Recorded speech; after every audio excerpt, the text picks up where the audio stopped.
যারো আদেশে রহিলা এ দেশে, নন কি তিনি তব পাশে পাশে, দুটি চক্ষু মেলিয়া দেখো না চাহিয়া। মুক্তিদাতা প্রভু যীশু খ্রিস্টের সুমধুর নামে আন্তরিক ভালোবাসা ও অভিবাদন।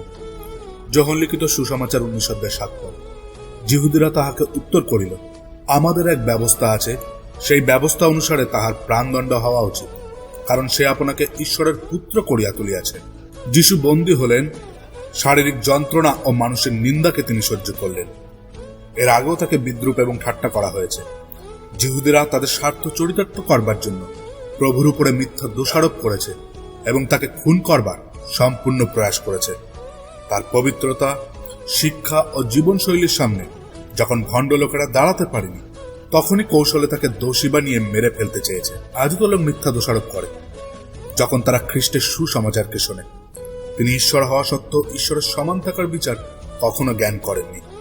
তিনি এক দাসের মতো এই জগতে এসেছেন, মানুষের পাপের বোঝা নিজের উপরে নিয়ে আমাদের মুক্তির জন্য ক্রুশে চড়ে নিজেকে বলিদান করেছেন, যেন আমরা তাকে বিশ্বাস ও প্রভুরূপে গ্রহণ করবার দ্বারা পাপের ক্ষমা অর্থাৎ পরিত্রাণকে লাভ করি।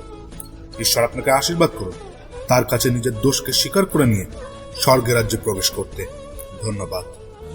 চক্ষু মেলিয়া দেখো না চাহিয়া, কে আছে নিকট